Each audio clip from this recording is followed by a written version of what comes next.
I am so delighted to interview my guest today, Artemisia de Vine. Thank you for being with me. So, Artemisia has been working in the field of sexuality for about 3 decades. And after working as a pro dom, she got so fascinated with this aspect of the lens of sexual fantasy that she has relentlessly pursued a deeper understanding. I am happy to have you here, Artemisia, because as we've discussed, I find shame to be a thing that stops people from exploring their desire, owning their desire, even allowing themselves to admit that they have a particular desire. And from the little that I know about your work, it seems like this world of fantasy um, is just one of those really touchy places. And so I'm thrilled to hear your thoughts on how fantasies can become a tool for radical healing, self-acceptance, and sexual exploration. Wonderful. I get to talk to you about my favorite things. Yay. This Yeah. is going to be fun. Yes, I'd love to have that conversation with you because sexual fantasies, um, well, at the moment, the dominant ideas about what sexual fantasies are they're either something that has come from your childhood experiences, be they good or be they traumatic, um, or they are something that's shaped through culture that you happen to be brought up in a very strict religion that shamed sexuality, so therefore you have this kind of sexual fantasy, or your sexism might come through, or racism might come through in your sexual fantasies. Just the things that you've experienced in your life might come through your sexual fantasies, and people are thinking that these things caused the sexual fantasies. Whereas actually, I want to flip that notion on its head. I want to tell you that actually you would have taboo sexual fantasies anyway. They're just expressing themselves through your lived experiences. They're not caused by your lived experiences, because this is a foundation level of how the human psyche works. Wow. Okay, wait. So I gotta slow you down for a second. If I understood you correctly, you just said that we would all, I mean, is it fair to say our sexual fantasy is universal? I'll start with that. Yes. Yes. Okay. So we would all have some sort of taboo fantasy. And what is unique to us is the flavor of it, which could be influenced by our life. But the taboo nature of fantasies is widespread, if not entirely universal. Is that what you just said to me? I did. And I'm going to show you how it works. Okay. Oh my God. Okay, great. Show us how this works. So it's really, you just talked about shame. Mhm. And we feel so much shame about our sexual fantasies and our patterns of turn ons, our patterns of who we're attracted to, the kinds of patterns we just keep repeating in order to become sexually aroused. We're confused by them because they seem to be running against the way we need to behave in our everyday life to have a very good life. They seem to be in conflict with who we think we are, who we want to be seen as, and the way that we want to participate in the world. And this gives us a really confusing experience. If my own mind is giving me sexy thoughts that seem naughty and taboo, and against how I would normally behave as a nice person who's very considerate and has a lot of self-respect and healthy boundaries. How am I going to make sense of this part of myself? How can I trust it? And how do I engage with it without feeling ashamed of it? Right? Yeah, well, and how do we engage with it without feeling ashamed? of it because it's like where does somebody even begin to look and examine and discover, how this can be okay? Let's dive in there. But let's begin with what is a sexual fantasy? So a sexual fantasy is the mental part of what turns you on. Your physical touch can turn you on, your emotional connection to somebody else, be it romantic or feisty, can turn you on. Um, but there's also a mental part of what turns you on. And that can be really obviously a fantasy, like I'm now picturing a threesome in my mind, even though I'm currently having sex with one person, I'm imagining it's two. And that's giving me sexual excitement. Or I'm imagining that they're dominating me when we're not actually doing that in the moment, right? That's an obvious form of sexual fantasy. Or it could be romantic. I'm imagining that they're in love with me when they're not actually in love with me. but, but that is creating the right conditions for me to become safe and excited at the same time, that right sweet spot of risk and safety that allows arousal to emerge, right? Can I So ask before we go further, is replaying a memory of a prior sexual experience, would that fall into what you would consider fantasy because it's not what's happening right now? I would absolutely include it in my Okay, definition. Other people might argue with me, but the way that I am looking at it is any mental story, meaning making story, is, and if you're thinking about it in order to become aroused, it's a fantasy. got it. Okay, Memories are not exact. When you remember when you had that conversation with Fred down the street when you were buying milk, you're going to only remember the parts that you remember. You're going to remember the meaning making that you placed on that moment. And if you are thinking that Fred's a jerk, you're going to create an internal story that reinforces this idea that Fred's a jerk. And when you come back and tell the story to your partner, you're telling a version of that, not the actual exact details of what happened. So every memory is already a meaning making thing that reveals how your personal psyche works. So when you are drawing on a memory from the past, you're not remembering how the sex really was. You're honing in on exactly the right parts that created the right conditions for you to have the right safety and risk factors that are going on, got rather it. than the reality of that person. That's why you start to think that your ex, who was a total jerk, is suddenly kind of sexy again because you're just remembering the nice little cut and paste pieces that are the right parts to get you into the zone.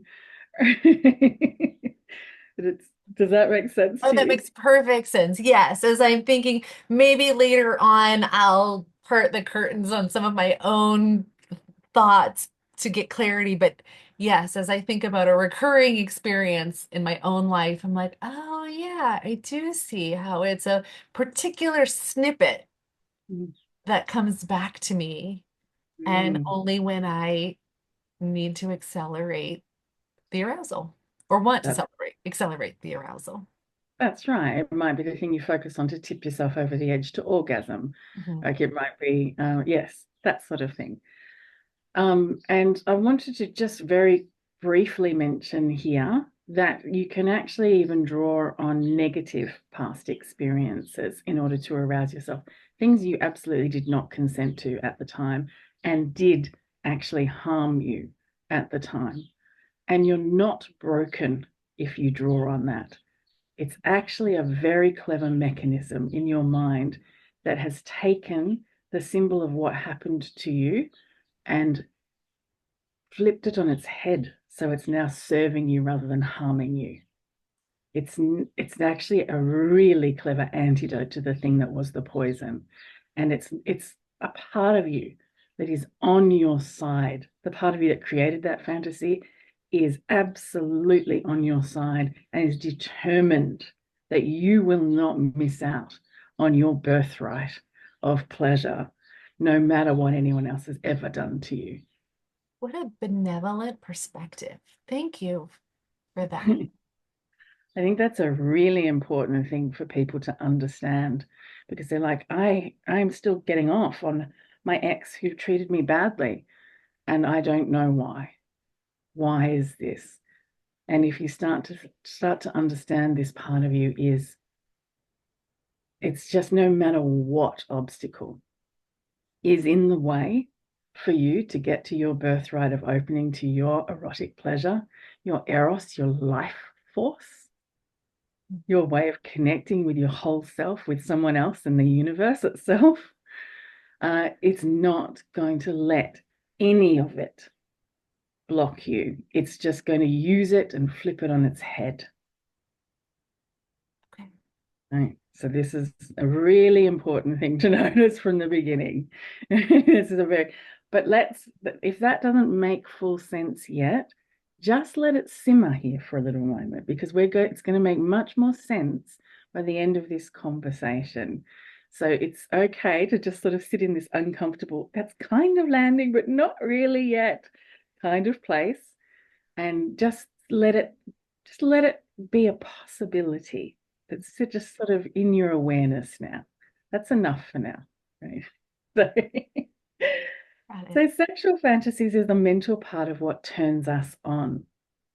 And we can't actually ever escape that. There's lots of people who try and make sexual fantasies wrong. And they say the way to become, if you're going to be really sexually evolved, you should move out of your head and into your body and focus entirely on your partner and your physical sensations. And that should be enough for you. You don't need the mental part of what turns you on. That's a sign that you're somehow not very evolved and you need to do some work on yourself until you're evolved like me. I'm just present and embodied. Thank you. This is halfway there, but it's not fully there. It's absolutely important to tune into our embodiment and be present in the moment. But we do not have to choose between the engine of our desire and being present and connected with somebody else. We can have both. And in fact, yeah, we move from either or into both and mental space with this. Because I hear, the first thing you said is just another rule, another limitation, another way to make ourselves wrong. And this both and perspective is a way that we could just include as much of ourselves as we want to bring to the table in the Mm-hmm. moment. Yeah, yeah. So let's try and make some sense of sexual fantasies then. So my method is it's a world first, this way of understanding sexual fantasies and the whole methodology I've built around it so you can actually do something with it, not just understand it. It's called the deVinery method because that is the method that I developed when I was a sex worker and a professional dominatrix.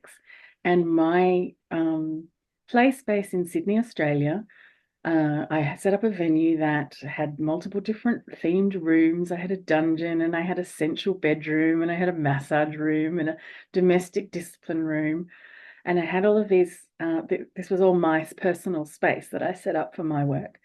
And that meant that I could meet people's fantasies no matter where they came from, which angle they came from. I had all of these different themed stages, if you like, for us to be able to explore these ideas and together. And my clients didn't come in with self-awareness around their fantasies. They didn't have an intentional relationship with them. They didn't understand them. They just came in going, "Yay, boobs." Boobs are great. Woohoo. So but then through this process, they walked in through the door like they already had a script, an erotic script running in the background of their mind that would get them excited, but they weren't even aware of it. And if I could get it right, if I could read the room like an improv actor, right? read what their story was. Was it passionate? Was it romantic? Was it naughty and dirty? Was any of these things? If I could read what they were not even aware of themselves and reflect it back to them, then they thought that I was good in bed. But if I couldn't, they thought that we just didn't have chemistry. And they thought, okay, well, I just won't go and see her again. It never occurred to them to become aware of how they work and how to ask for it. It never occurred to them because this is just the way sex is to them. They were like fish in water. They did not realize what water was because they had never experienced air to contrast it with. They just did not know. So I became aware that if I could sit them down on my red velvet couch and talk to them about their fantasies with the right questions, I could jolt into their awareness a whole lot of things they were unconscious of, and I could pick up even more things that they didn't realize about themselves. And I could then use those things to create a tailored experience that created the exact conditions for their erotic psyche to feel fulfilled. And initially, I'm doing that just to get them off because that's what I was there for, right? But, but what I realized in the process was when I did this and I did it well, something astonishing started to happen. Something very interesting started to happen. They started entering into expanded erotic states of consciousness where they let their egos go completely and they expanded into the bigger sense of self, into their fullness of who they were in that moment. And they were just as shocked as I was. They were like, what even is this? I feel like this is the most me I've ever been. I feel whole. This actually feels wholesome, even though we just did some really smutty things. Like what? Like what? This feels like I've taken psychedelics, but except that I'm really present and really grounded, and I'm so here. Like I've expanded beyond how I could normally think. I've moved beyond the normal limitations of who I thought I was into this bigger sense of self on all levels, emotion, bodies, except, they didn't have the words that I have to say it. They would just do their best to describe it. but that's pretty much what was happening. And that's when I realized, oh my goodness, sexual fantasies are not just smutty stories that we need to accept without understanding them. They're here for a reason. We can harness this on purpose. This is actually giving us an exact map of how we personally move from closed off to completely losing ourselves in the moment and being wholly in our pleasure and our intimacy uh, uh, uh, completely. This is showing us, this is actually the same thing that the spiritual people are looking for when they meditate and try and get past their egos. This is the same thing that the psychedelic therapists are talking about why it's really useful to take psychedelics in a therapy context to get past your limited, small, defensive sense of self into this bigger sense of self that is now capable of, well, it's sovereignty. It's owning your own fullness of being and fully being here. And it's Like it's all right there. right. Like no one can tell you it's illegal or regulate it. Yeah, that's I guess they right. can regulate how it's done with another, right, Mm, in sex work, but we have mm, access. Like that's what I'm hearing in what you're saying. Right here mm, in your own body, in your own mind, you have access to every transcendental state you've mm. ever sought. And it's inherently there in our primal thoughts. It's absolutely there. It's right there. And the reason that our sexual fantasies feel so naughty and dirty and taboo is because they are designed to change our state of consciousness. So they are stories about what our ego fears about vulnerability. and the exact antidote to that fear.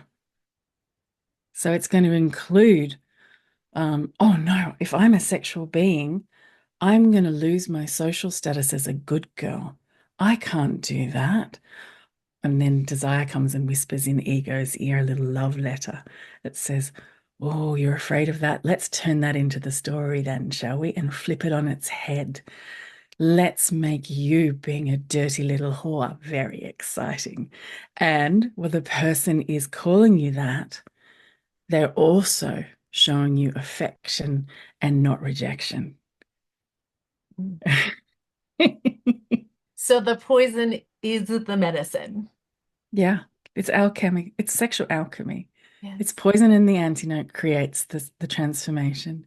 But people make the mistake of living at the surface level of the fantasy and they only get the poison and then they feel sexually excited, but then they feel rubbish afterwards. They get this shame spiral. But when you know how to recognize your poison and your antidote, and you can bring it into your embodied experience that you are fully present with, and you are sharing with your partner in the time of play together, then that's magic. That's the right conditions right there. So that brings me to the question, Artemisia, how important is it to express the fantasy to another and to play out any portion or all of it? Like, is it possible for someone to be with the fantasy and sort of go, oh, I see that this is what I'm afraid of, and I'm seeking, the rejection and the love at the same time, versus actually experiencing it all? Because I can imagine somebody watching going, wait, I've got to tell my partner in order to heal. Like, oh shit. So can you tell us, like, what do we do with this? Yeah, you're absolutely right. The first thing is setting up the right conversation and expectation around it first to just de-shame it enough to even be able to look at it yourself. Let's start there. All right. Okay, So great. once you understand why sexual fantasies exist, that they're actually on your side and they hold the keys to what you yearn for most, right? What you've been really dreaming about and yearning and not quite touching, it's got the exact map inside of it to show you how to get there. Suddenly it's not the enemy, so you feel less shame about it, right? And then you don't, just to answer your question shortly, and then I want to do a circle and come back to it fully, but you don't have to actually live out your sexual fantasies literally. I didn't do that with my clients. I learned that very quickly, that if I lived out their sexual fantasies exactly as it was in their mind's eye, they didn't feel how they thought they would. They still had an exciting time, but they did not feel like they thought they would. It was much more important for me to understand what the story was telling me they needed to feel and create the same circumstances for those things to come through. God. Much more important than having an actual threesome or actually cheating or actually submitting to somebody. You can do all of those things in role play if you want to, and they will be fun, but you don't want to have to rely on role play every single time you want to get off. It's much more important to understand what your sexual fantasies are revealing about what are the right conditions for you to access your own alchemical process during sex. Got it. Right? Yep. Yeah. So the next thing to understand is that sexual fantasies are all of them are stories about the three paradoxes inherent to desire. Right? This is why it's pre-culture, pre-lived experience, pre-childhood. It's inherent to desire right across cultures, right across time, right across genders. It's inherent to how desire itself works. So this is the foundation level that really matters we're talking about here. Once you realize that desire is wanting, by the way, desire is I want, and you don't want what you already have. Mhm. So it is pointing you towards some condition that you don't currently have that you need. but it's using a symbolic language, a story language, a game of charades to show you what that is. So desire is not to be taken literally. It is this thing that is like if you suddenly desire a red Ferrari, you do not need to literally buy the red Ferrari to get the thing that that Ferrari represents for you. Instead, you will imagine getting the Ferrari. What does it like? Go into your embodied experience of it. What does it smell like? That new car smell when you open the door, when you sit in those seats, when you start the engine and you drive it out down by the beachside for the first time. What are you now feeling that you did not feel before? What in your internal state has changed?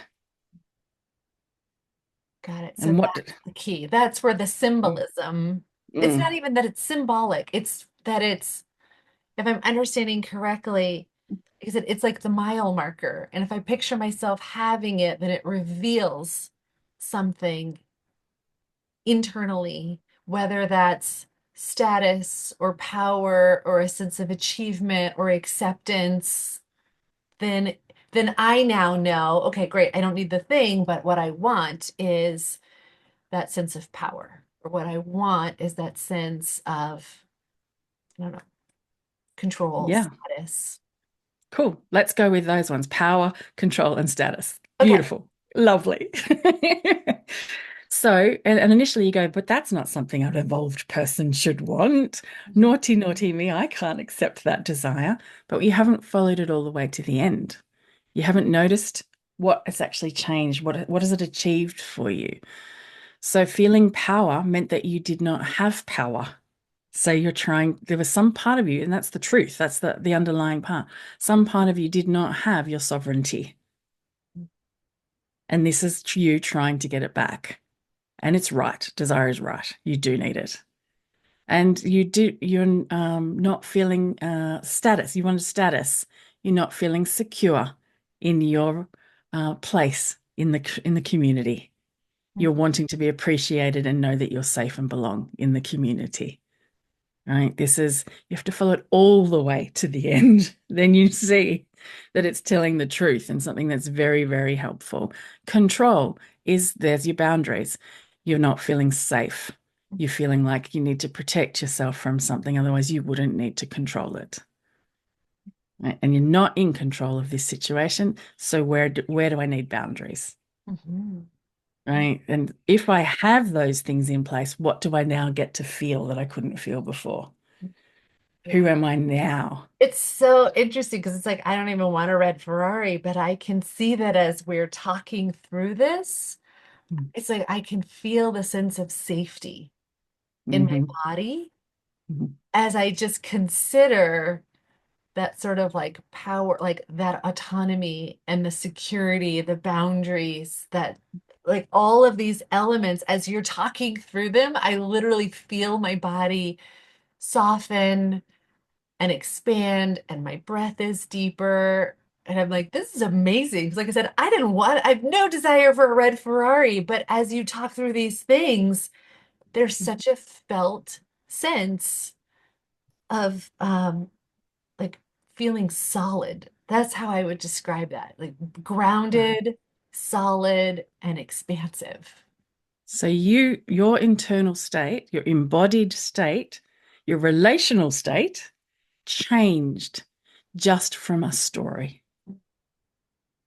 That's the power of sexual fantasies. They can change us on that level. They're taking us somewhere, and they are the exact story we personally need to go to the most expansive version of ourselves.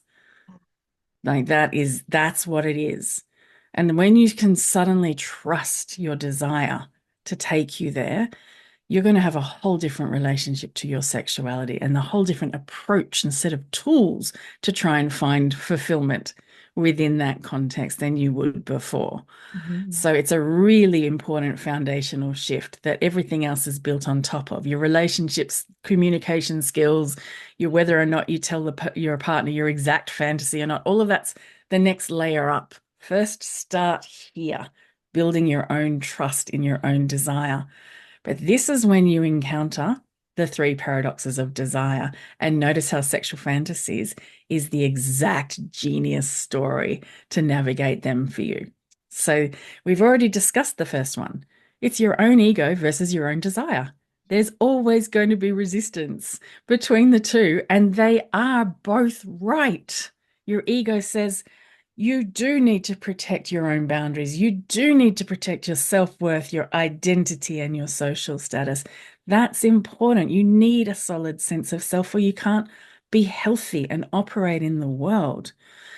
And your desire is also right. You need to let those, the self-worth, the self-identity, and the social status go completely and be vulnerable enough to just fully experience without a barrier in the way of the moment. You need to lose yourself, literally. That's what an ego dissolution is. Lose yourself in the moment. That's what you need to do so that you can find your biggest sense of self. They're both right. And that's what a paradox is. It's not a wrong and a right. It's two rights that can't be reconciled. They're going to have friction against each other always.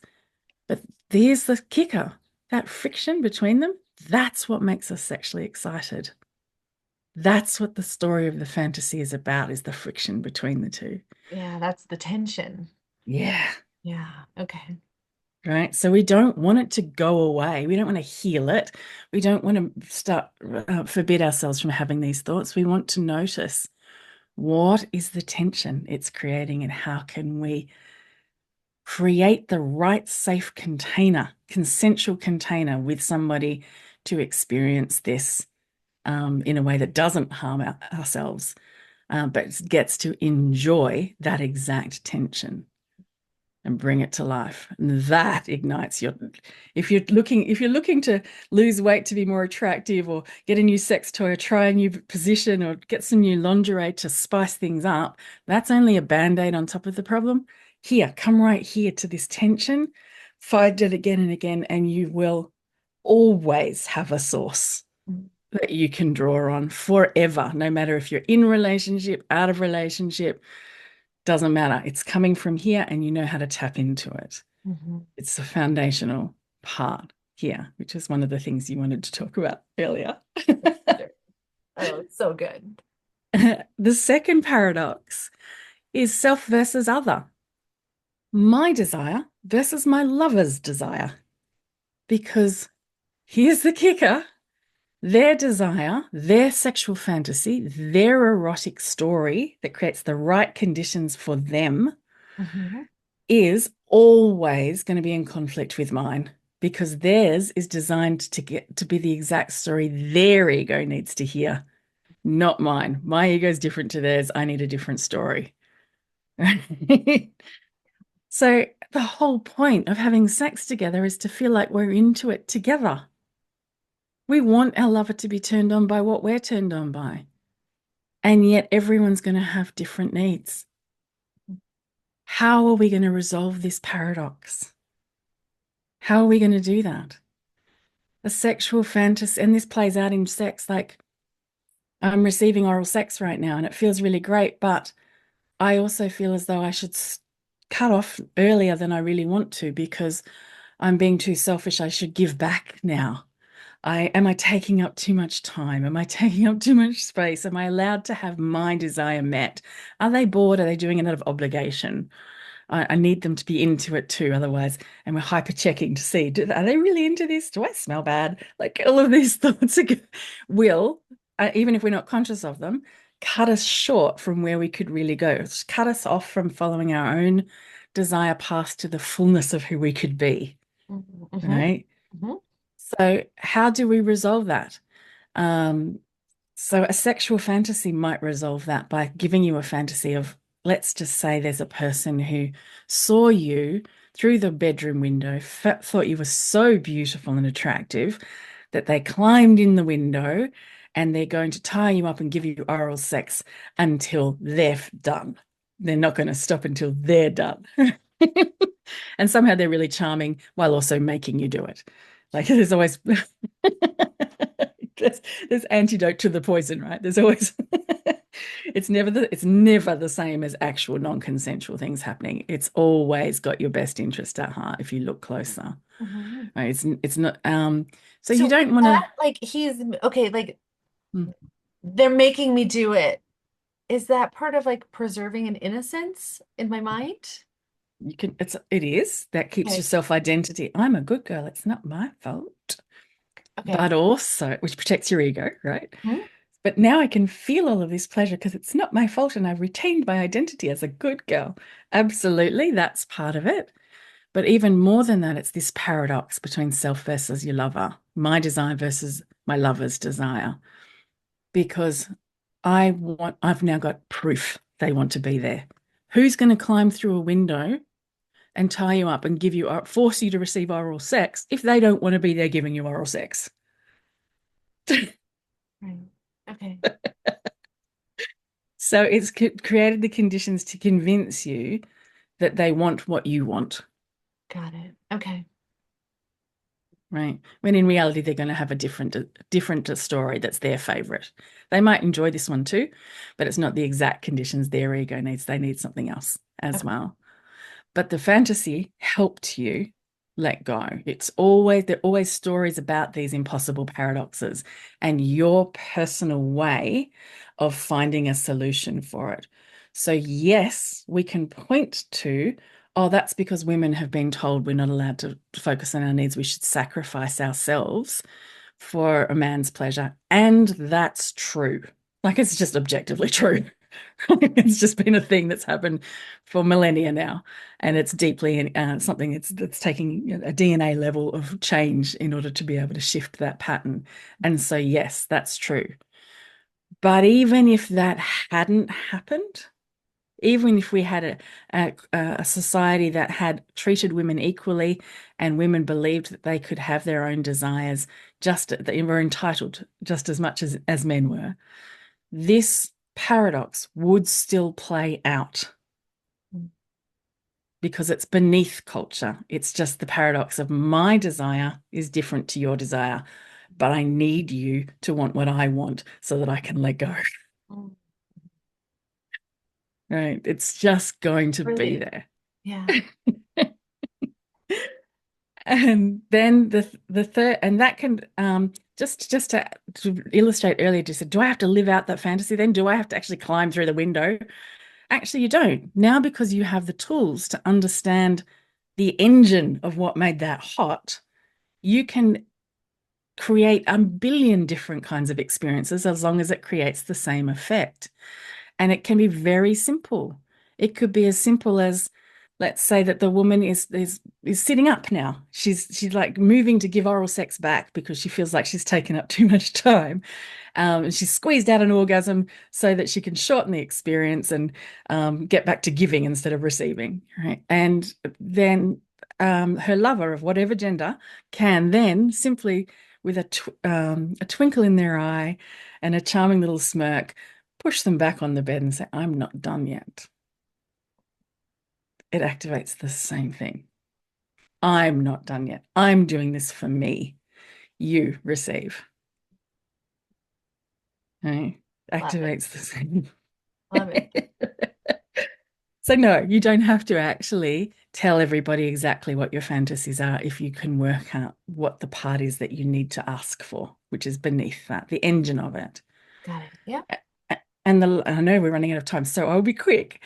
But the last paradox, which is inherent before culture, before any trauma happened, before anything, is my desire. I have to follow my desire to get to where I need to go.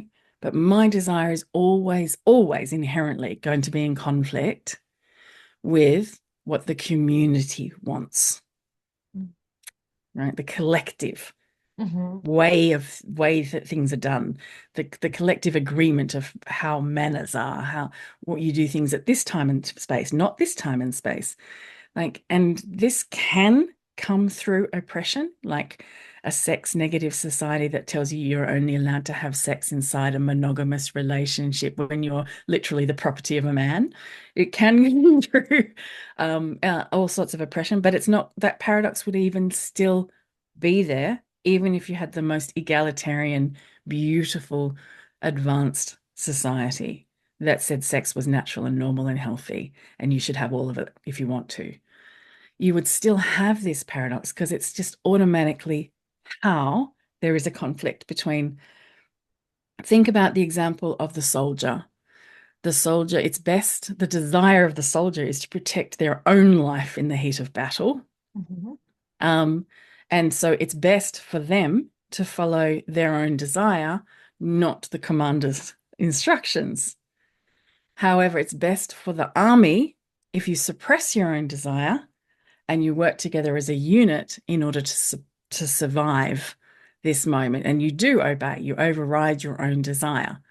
That both things are true at the same time. That's a paradox. Again, they're both right. And you experience this all the time. Every single time the alarm goes off and you personally would like to sleep in because your body could do with it, versus no, I need to actually honor the commitment I made to turn up to the fundraiser because that's going to benefit the community. Like it's just there anyway, right? And that's going to happen with sex. It's going to happen with I currently could do with masturbating right now to get some tension release out, but I'm in a board meeting, can't really do that right now. Right. Society thinks it's okay that I do sex this way, not that way, but my desire is wanting to benefit me right now anyway. Like that conflict's going to be there. And that's where you get all of your taboo sexual fantasies. Because what is taboo? It is behaving in a way that the community would think is not okay. Got it. Mhm. Right. So anytime you have a taboo desire, a fantasy around something that you shouldn't, it is not an instruction to live that out in real life. It is a story that is bringing the tension between what the community wants and what you want into friction to make it sexually exciting and burst you through to into a new state beyond that. Got Right. Okay. Yes. Yeah.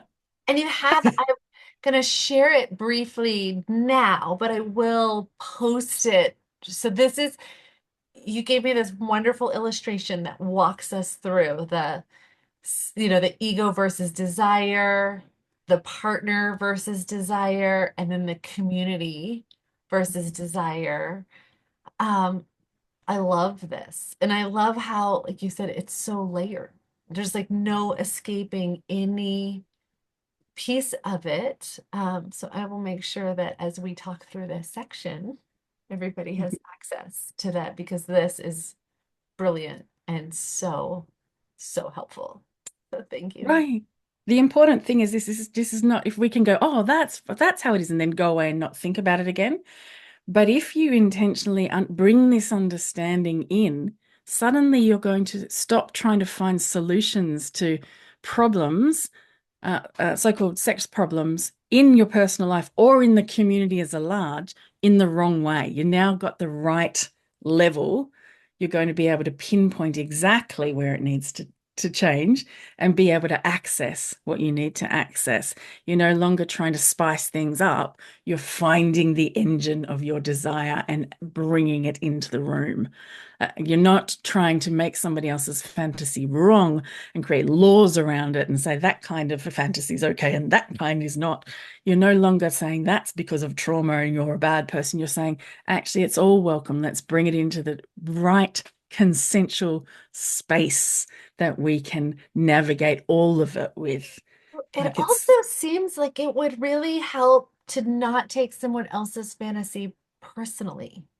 right. You're not Like jealous of that. somebody if Yeah, like I don't need to worry if let's say my partner's having a fantasy about a threesome. Mm, That's not about me anymore. mm, That doesn't mean that I'm deficient or mm, or some other story that I might tell myself to hurt my own feelings. I mm. could really just get curious about what tension, that creates over there. That's right. And Can I suddenly you don't have to worry if you're not turned on by the same fantasy. So when normally when people have this conversation of what's your fantasy, they're listening from the lens of can I be good enough to fulfill that for you? Am I turned on by the same things? And now we've shifted it to, oh, that's the conditions your psyche needs. This is the conditions my psyche needs. How can we create consensual play dates with this for each other, where we tap into the engine of each other's desire, which is a totally different approach. Totally. Mm. Okay, so this brings me to the question in the diagram, right? There's self-self, self-lover, self-community. What I'm curious about is, are you saying that every fantasy holds some level of all three tensions, or that there's like a self, like the Ferrari thing seems like a self-self sort of thing, like not a community. So I'm just curious, like, yeah, does every fantasy hold all three elements, or is there such like an evolution of fantasies as you move through layers of healing and self-reclamation? So this is when your personal life experiences does come into it. So you're going to it- create a strategy around all three paradoxes, but you will have some that are more important to you than others. So they're going to be the more dominant theme that is coming through repeatedly in your pattern. But all three will be there on some level. They always are. There is this, like, and the Ferrari example, that was social status. That's self versus community right there. This, I want you to want me, and I want to be desired by the community and by individuals. I want to be desirable. Um, yeah. Got it. Okay. Oh, thank you. I mean, I actually really appreciate the point of view too, because I was thinking in our current culture, the pursuit of wealth seems so praised that it didn't quite seem like attention, right? It's like, oh, you're encouraged to go pursue wealth on display. But I see your point about how there's that community relationship of being admired and everything. Right. If you don't feel as though you're desired by the community, you're going to desire something that's going to boost your standing in the community. That's the friction there. Brilliant. That's how it is. So good. So good. Great. And this is why what you just said is really important too. And I want to offer this little kernel for to sort of go away and grow into something.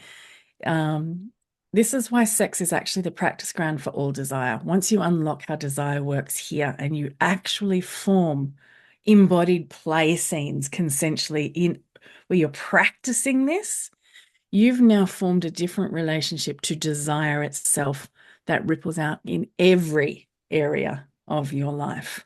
And desire is the motivating force for everything.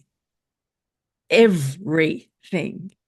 Desire is I want. There was not a single skyscraper, no invention, no countries, institutions, nothing has been developed that did not come from the motivation of desire. And when you are able to have an aware and healthy relationship that you have practiced in adult play, in consensual play, on an embodied nervous system level play, you now have a different relationship with desire itself everywhere. And that changes everything. So Yeah. great. Do we have time to look at a couple of really common, like I might think of like archetypal fantasies to kind of point out, here's how they are at these levels, and then here's what that might represent, and then how you could play with it, just so that somebody has like the key to the map. Yeah. Like that would be Yeah. So you still are going to need to learn more things than this to be able to bring it to life. You do need to create the right container, otherwise it's going to fall on its ass. And you do need to be able to really know that you're including both the poison and the antidote. So there is a bit of an art form you need to learn, even though I've given you an overview here, just letting you know that you might need to Well, build and some I want skills. to pause there because I know you teach Mm. deep dives into this, right? Like this series will start after a current program for you.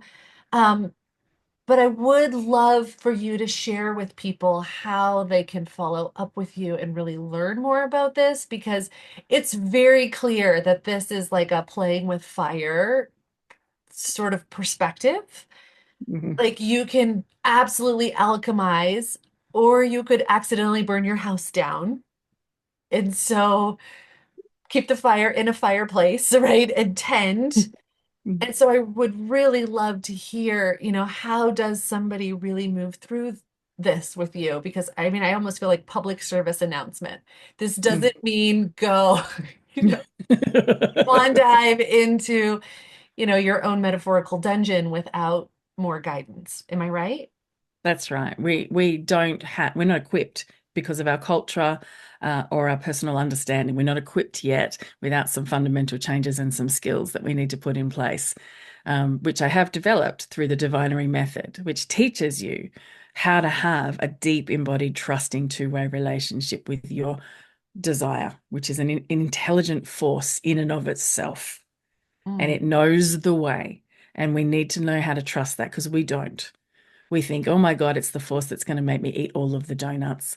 It's going to, it doesn't understand consent. It's telling me to grab the cute bottom in front of me, but I'm in an elevator and they're a stranger. How on earth can I trust this force inside of me? I must suppress it or yeah. give in to it and eat all the donuts and then have a consequence hangover afterwards. We don't have a relationship with it or a method to do that. So I teach the desire compass, which is a way to be able to not just understand here, but understand deep in your being how to be in relationship with desire itself in a way that's you can harness its genius without being harmed by it. And really know, not just believe, know it's on your side. Yeah. So that's a first step. That just, I mean, this is such a tangent, but it's so critical in health, right? Like I work with so many women who have very convoluted relationships with food, Mm, and it so often stems out of what you just said.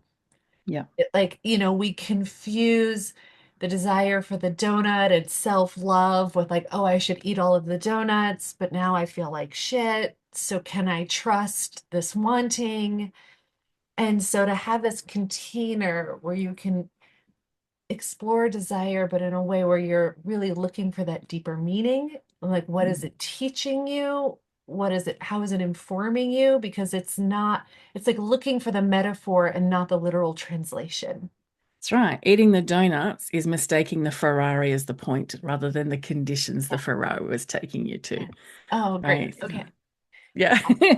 So then you move into being able to get the actual thing you truly wanted, actual satisfaction, not the symbol that was representing where you needed to go to get there.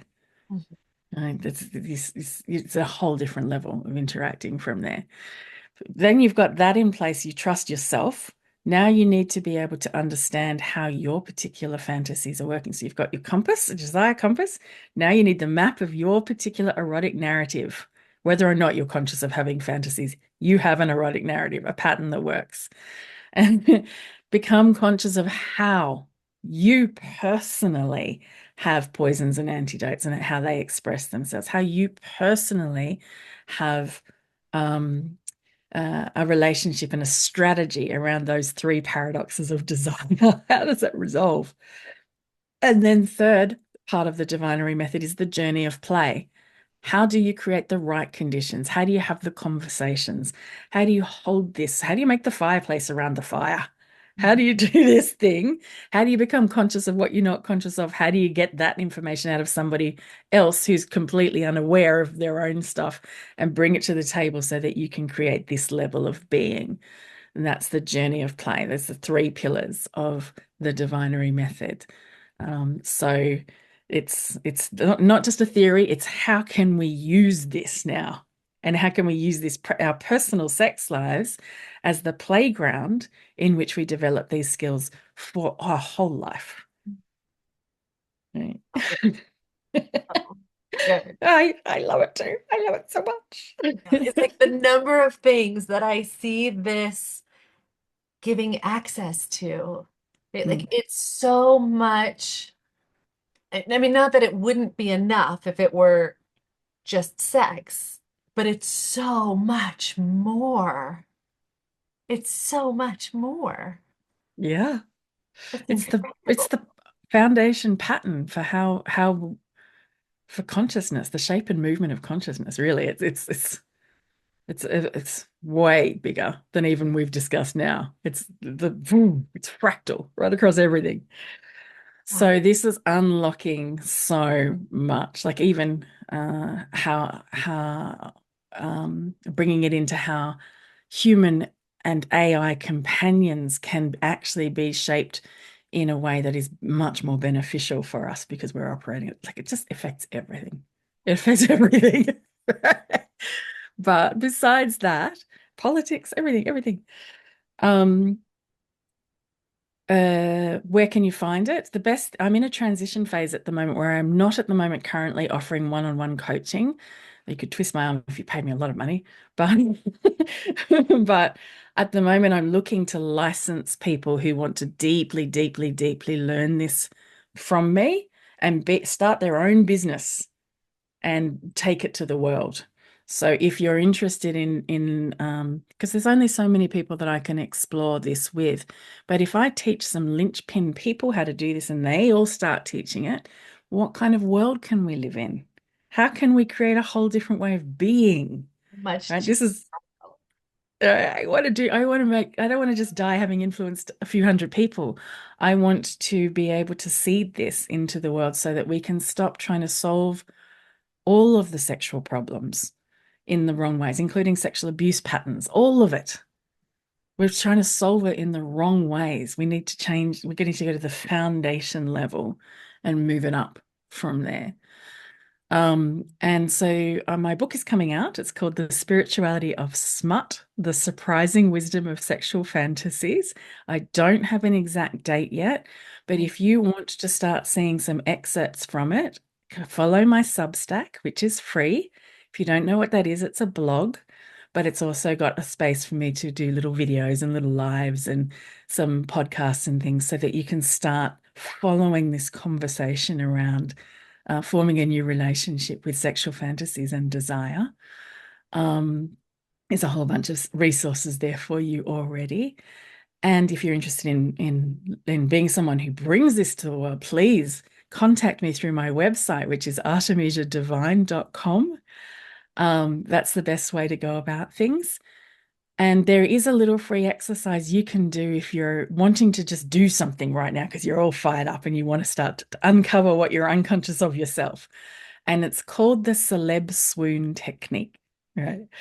And you can find it at myfantasyis.com. It is basically doing a Google search of somebody that you have found attractive at some point and a celebrity of some kind. And you see lots of images of the same person. So you know, and you'll find that you're attracted to some images more than others, even though they still look the same. And you go, oh, why am I finding that one more attractive than that one? Even though their body's the same, their face is the same, their hair's the same.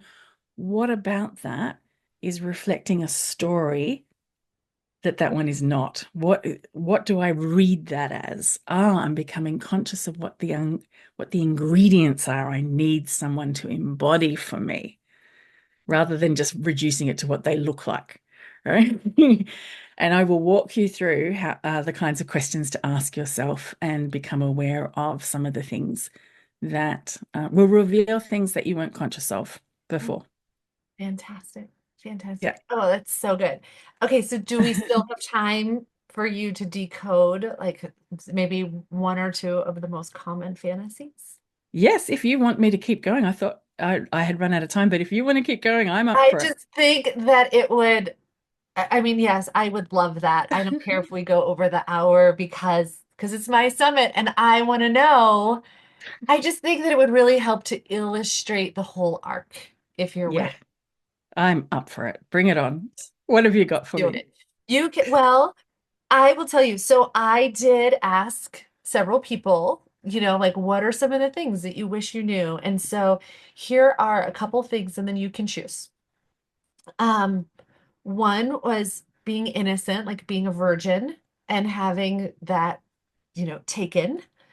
Another was either being with someone who spoke in diminishing ways or ignored so there were women telling me. So she was saying, oh, this like the man is ignoring me and I'm trying to get his attention and like maybe even we're having sex, but he's like very distracted. I don't feel like I'm being paid attention to. One was nursing a grown man, like really having this like caring but like almost maternal and then another was like sort of being kind of like forced into particular positions. Like when we talked about it earlier, like the person who was like, we must have oral, I need to take you. That's so along those lines. So those were four sort of very distinct things that showed up. If any of them speak to you that you'd say, okay, I could sort of like demonstrate how a storyline goes.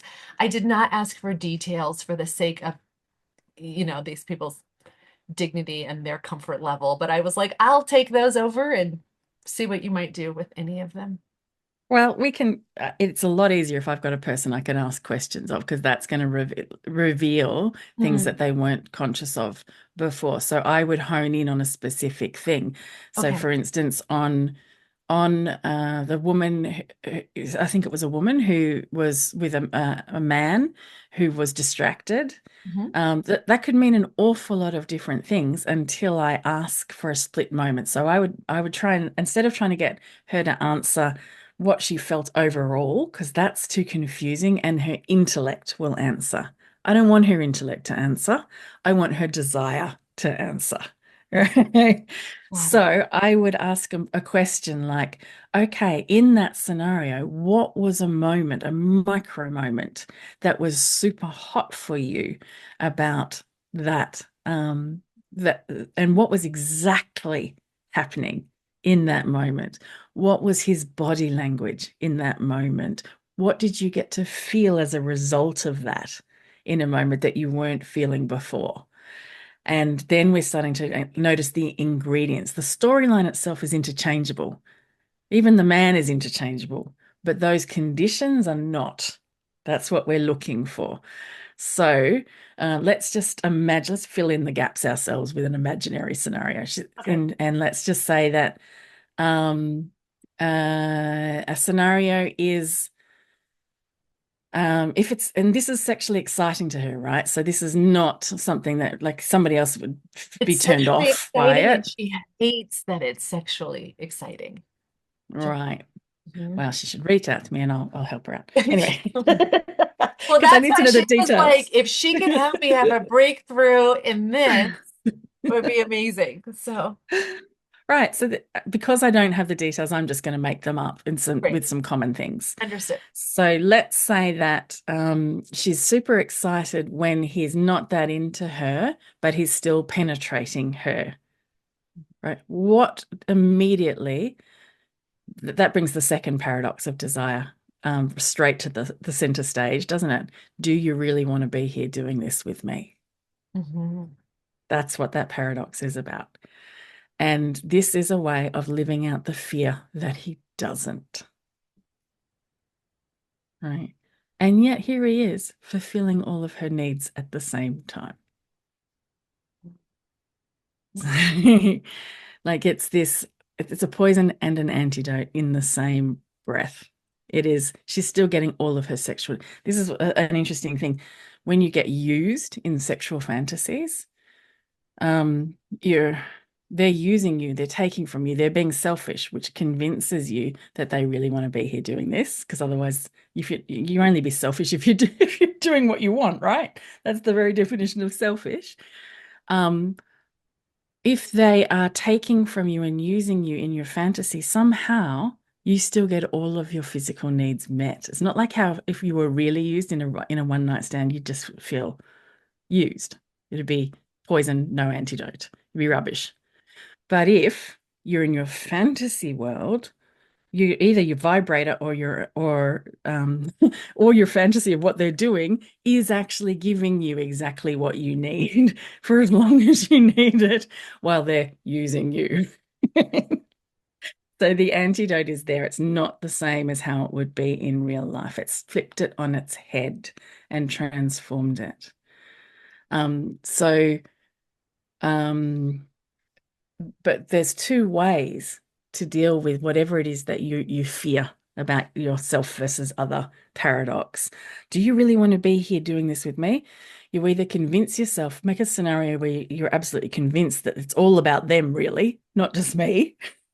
They want to do this. They're into it. I'm doing them a favor by letting them worship my body.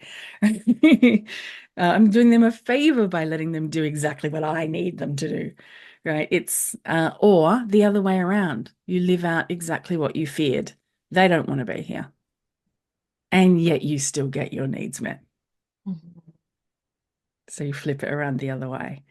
Does that make sense to you? Totally. Yeah, it really helps. I also think like, wow, like in my head, I could live out something that I'm afraid of and realize like I survived. Like there's a completion even that occurs to me. That's Um, right. You do actually get transformed. Every single time you actually live out what your ego feared, and it turns out to be not only okay, but leading you to exactly where you needed to go, you change on a fundamental level. that was so helpful. Thank you for being willing to do that without the details. Like I said, I didn't know what was needed. I just, like I said, I asked a couple of women that I trust to be like, what would you want to know? So that's really helpful. Artemisia, thank you. Not just for the interview, but for the work you do. I mean, we started off this conversation talking about shame and what a barrier it is. And from what I understand, your work helps to transform people's shame at a cellular level, which I can Deepest, deepest. Yeah. imagine allows them more freedom to be in their Hmm. lives. As a doctor, I can't think of anything more healing and life altering and just like life giving than alchemizing shame. Right. And what better playground than our most taboo thoughts?